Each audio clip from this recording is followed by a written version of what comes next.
Hello and welcome to episode 1 of Data After Hours. I'm your host, Eric Balish, and I'll be taking you on a journey into the world beyond the data. Today, we're joined by a special guest, Bo McCready, a prominent figure in the fields of business intelligence and data analytics. But tonight, we're not talking about spreadsheets and statistics. Instead, we're exploring Bo's passions and pursuits outside the office. So grab your favorite after hours beverage, settle in, and let's get to know the person behind the data. This is Data After Hours.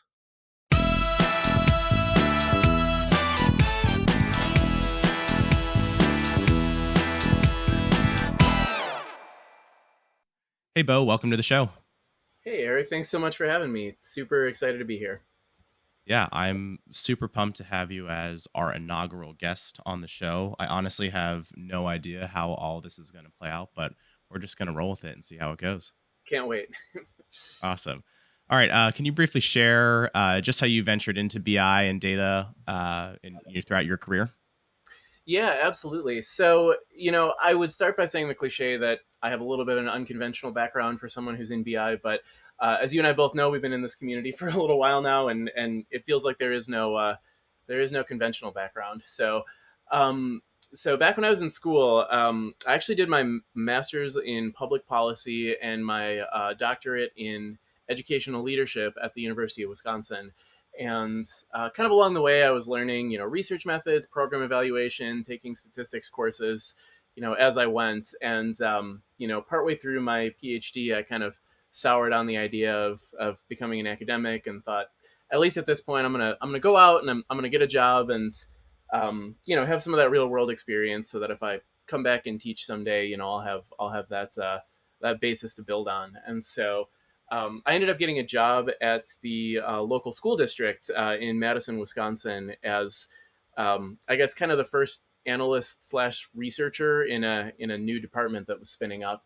And one of the very first things I did in my first week on that job, my boss was kind of a casual fan of data visualization stuff, and he sent me down to Chicago to do a workshop taught by Edward Tufte, who obviously is one of the biggest names in this field. And from there I was kind of hooked in just the whole art and science of data visualization, and was able to kind of start bringing that into my career really from that point forward. So I have been using Tableau since 2012. I think my first Tableau conference would have been 2016, right here in Austin. I didn't live here yet, but it was a nice preview of what was to come. And have gotten more involved with the Tableau community more publicly, since probably about 2018. And I eventually made the transition out of education and into the tech world. But I guess started with a history bachelor's and a couple policy degrees in grad school, and eventually ended up here. Awesome. Yeah, I definitely echo what you're saying about the unconventional background. I think I haven't met anybody in the Tableau community that has gone, to school for data analytics or anything like that. Yeah. I started out in the biology field, and my wife always laughs at me because she's like, "Oh, you're going to be a doctor?" So obviously that didn't work out. So here we are. Um, could you share just a little bit about where you work now and just your role there, if you're able to? Yeah, absolutely. So I have been with Apple for about 4 years now, and can't really talk too much about the specifics, but I do manage a data science team here at Apple, out of the Austin office. Sweet. Perfect. Thank you so much. So when you're not at Apple pushing updates to my phone, so I'm required to buy the latest version, what are you doing outside of those working hours? Yeah, so I know we'll have a chance to dive into a few different things, but I think folks in the data community probably have seen me most often posting about screen printing, and that's a hobby that my wife and I got into just a few years ago, but has been something that has really kind of taken life for us, and kind of brought a new a new thing that we can work on together, that we can have a lot of fun doing. And yeah, that's been the number one right now. We've been printing, working on making shirts and posters for a little over, I guess, yeah, 2 or 3 years now. And we've started the pie chart press imprint for our for the stuff that we end up sharing out into the world. And yeah, that's the big one right now. Yeah, that's for anybody that follows Bo on any social media, you would definitely know this about him. I think screen printing is one of the more interesting hobbies I've seen come out of just the data community. So, how did you get started in that? What came in that you're like, hey, I'm this is something I want to try or take on? Yeah, absolutely. So, um, when I was younger, I would say I kind of grew up a little bit in the the Midwestern punk and hardcore community, and obviously like the whole thing of silk screening shirts and Hmm. posters and all of that is definitely a cool like thing to do in that scene. Hmm. And so I always kind of really enjoyed um, yeah, just seeing the art people came up with, and kind of just yeah, seeing the creativity behind that. And Hmm. for us, it was actually kind of a spur of the moment decision to get into it, because in 2020, I think after the pandemic hit and a lot of things changed in all of our worlds, I think we um, a lot of folks kind of developed a new perspective on how they wanted to spend their time and what they wanted to get into and explore. And um, for us, it was the kind of thing where, my wife has always loved doing art. I grew up in a family of artists. My dad was an incredible painter for his career. My grandparents were Hmm. artists, and I had never really seemed to inherit the drawing or painting abilities that ran in the family. But data art had been a really fun way to explore that, and thinking about design and everything that goes into that. And so late in 2020, we actually had kind of an unexpected small cash windfall, just a few $1,000s, Hmm. um, related to something with a retirement account. And at the time, we thought, do we do something really really responsible with this? Do we reinvest this? Do we do something to plan for our futures, Hmm. or do we just like buy something we want to buy and have some fun with it? Yeah. So we thought, hey, it's 2020. Who knows what the world is going to look like in the future? Let's have a little fun, and let's buy some screen printing equipment. So there's a supplier down here in Texas that kind of had a little, I guess my first screen printing setup thing that you could order, and they would send you kind of all the parts to get started with a basic one Hmm. color process. And you know, yeah, screen printing in particular, it just sounded fun to think about, like, what would it look like if we could make posters, if we could print our own Hmm. shirts, like, just kind of do whatever we want with it. And so, it did not start out as something that we thought was going to be, any bigger than just like a fun little hobby. But yeah, it's grown into a ton more than that. Oh yeah, that's awesome. Uh, do you have a particular project that's been like your favorite so far that you've worked on? Oh gosh, yeah. I mean, it's hard to narrow it down, but I'm always going to say that I'm the most proud of the things that my wife comes up with. She draws a lot of our designs and has done so much cool stuff lately. Some floral designs, and lots of stuff that does really well at markets here in the Austin area, and is really really fun to wear. So she's much better at this than I am, but on my end, I have, I guess I've really enjoyed it, just figuring out how we can take a tool like Tableau and translate that into something that can make a poster. And so, Hmm. I guess my favorite projects. Well, honestly, I'm wearing my Black Flag bar graph parody shirt right now. That design has resonated with people, probably more than any other. But um, I've had a chance to visualize some sports and music data in Tableau, just kind of trying to use one color, then turn it into a screen and make it into a Hmm. cool looking poster. And we've got some of those, up on the wall in our house right now, and we've they're in front offices for some sports franchises. I just did a little Oh, giveaway sweet. online and sent out. about a dozen of them that I did for Michigan football's national championship they won earlier this year. So um, yeah, it's hard to pick a particular one that I like the most, but just Mhm. kind of um, that whole process of thinking, yeah, how do I take data about something that I'm super into and actually make it into something that I want to hang on my wall, has just been yeah, pretty fulfilling.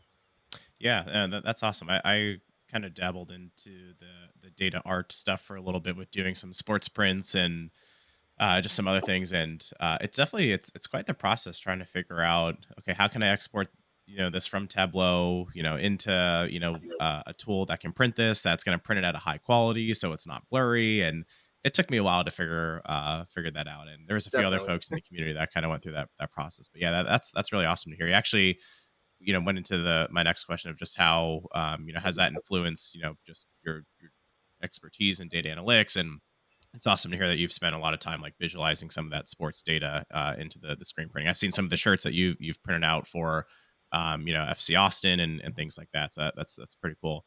I think you mentioned it, but you said that you and your wife go to some markets in Austin. So do you guys have like a little pop-up shop or like an Etsy store or anything like that? Yeah, absolutely. Yeah, we do have an Etsy store. Again, selling mostly my wife's designs. The data shirts and posters. I've had fun sharing those at Tableau conference.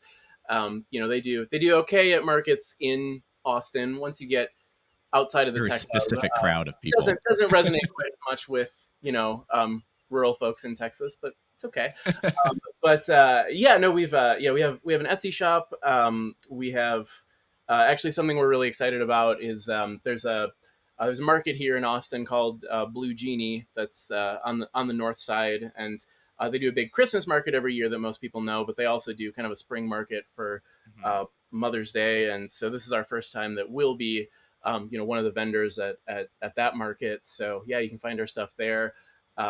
Yeah, on our Instagram page for Pie Chart Press, we kind of keep the market schedule updated. But yeah, every month or two we set up and sell some shirts somewhere. And yeah, it's a cool hobby. It's a great way to meet people and make friends in a different community. Honestly, one of the very most fun things is going to a market and even just trading stuff with the other artists. And Mhm. we've been able to develop an awesome art collection in our house very quickly too. From yeah, just collaborating and sharing stuff with the awesome folks that are around us. So yeah, lots of markets and Mhm. yeah, it's a good time. Cool. That's awesome. Yeah, I love that. Every time we go to just some of the local markets, just like the small little hobbies that people have spun up and things that they sell. So that's really cool. Hope to actually make it out there to Austin to see you at a market at some point. Absolutely. All right. So switching gears a little bit, I know we kind of talked about sports a little bit. So big MLS fan, big Michigan fan. Anything you want to share there with everybody? Yeah, absolutely. We're season ticket holders for Austin FC. So since day one, our little MLS team here in Austin. Yeah, we when we were moving to Austin, this was before the team was officially announced and before we knew exactly where the stadium was going to be. But there were kind of rumors that it was going to be on this vacant lot on the north side. And I remember before we even lived here, like as part of our tour of the city, driving and finding the little lot and thinking, gosh, it'd be so cool to see what this is going to be like in a few years. And yeah, and it ended up working out too that the house we bought when we moved here was walking distance to the stadium. So it's been yeah, super fun to go to those matches and watch how that has impacted our community in a really positive way. And yeah, now that Nice. our older daughter, she's 8 now, and now she's really excited about going to the matches. So Oh, it's cool. been Did you play soccer growing up? I didn't play when I guess I played when I was a kid in the way that a lot of us like try it Classic. out. Yeah. But yeah, in high school, I played tennis and hockey. Did not Yeah. do soccer at that point, but then I joined an adult soccer league in my 20s and played for a while there, and only had one horrible injury, which I guess for an adult So sports league is yes, not. no, I agree because I grew up playing soccer. That was the main sport I played. I refereed soccer up until probably about 4 years ago. Although I was refereeing up at the collegiate level, and really enjoyed my time in soccer, but I'm so afraid to get back into it now in these adult leagues because everyone's so like reckless. It's like we have work tomorrow, people. Like have Yeah, fun. yeah. It's a lot. It's a lot. I loved it. But yeah, I was probably not as careful as I could have been, and Yeah. yeah, yeah, in one match, yeah, it was the first half of the match, and I was playing forward, and somebody cleared a ball like up into my hand, basically, and yeah, didn't really think too much of it at the time. Like, ended up playing the whole rest of the match, and then woke up at about 3 a.m. that night. I was like, something is seriously not right here.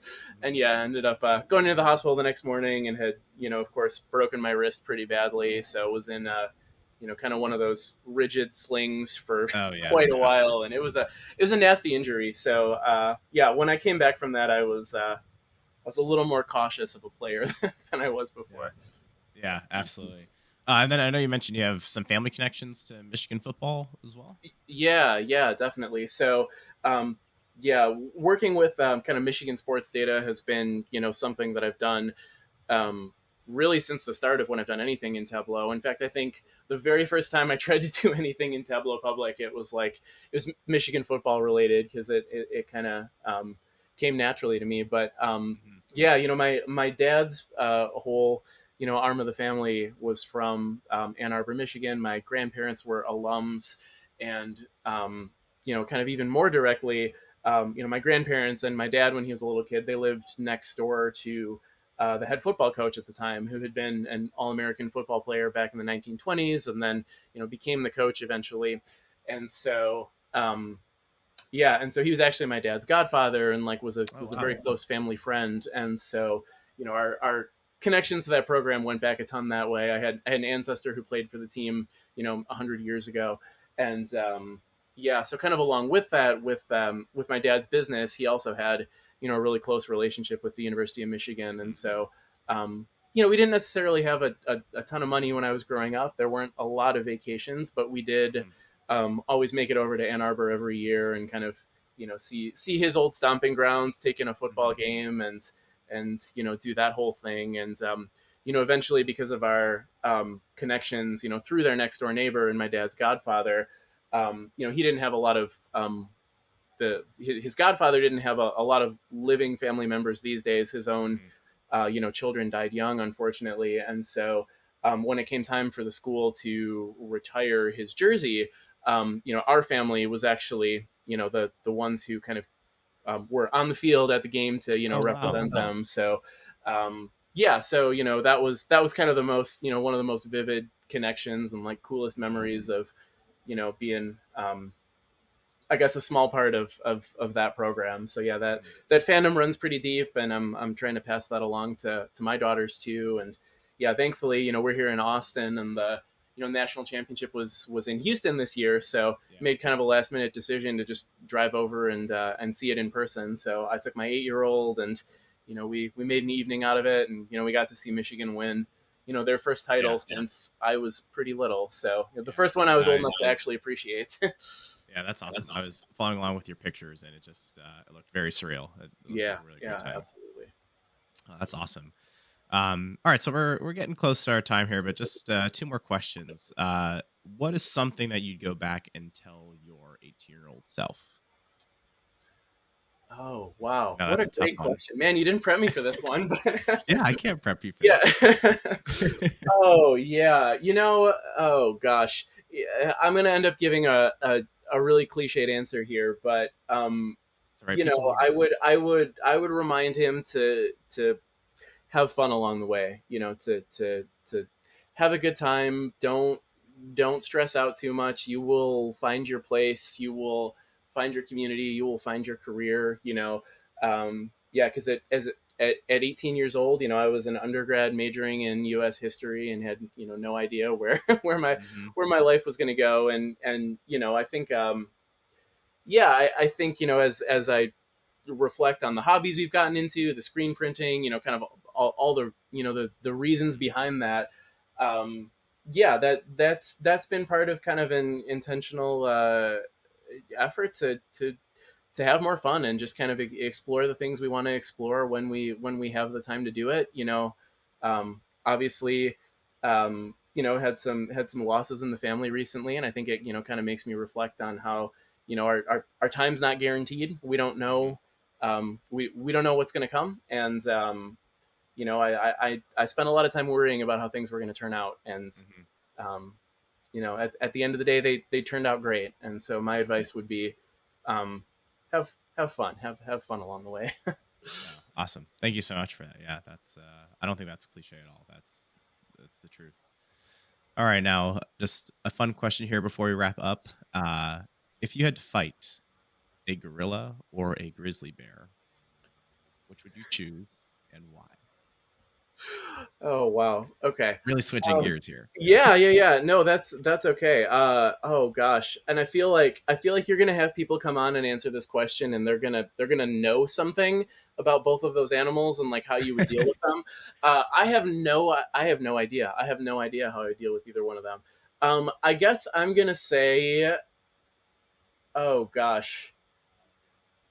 Oh gosh, I mean, either one of them would absolutely annihilate me. So I guess I guess I'll go grizzly bear. I feel like I have some memory of some wilderness survival advice that maybe you can make yourself big and loud, and the bear doesn't want to fight you anymore. So Okay. I would probably So you take. think you would stand a better chance against a I think I grizzly would stand a better chance. I think bear? I Okay. think I would stand a better chance of maybe getting it to back down. Yeah, last year I actually saw my first like real life bear in the wild, but it was a brown bear. I know they're a little bit less scary, so Uh-huh. that was no big deal. But yeah, boy, yeah, I'll go with grizzly bear. But I recognize that someone listening to this will know some reason that that's a terrible choice.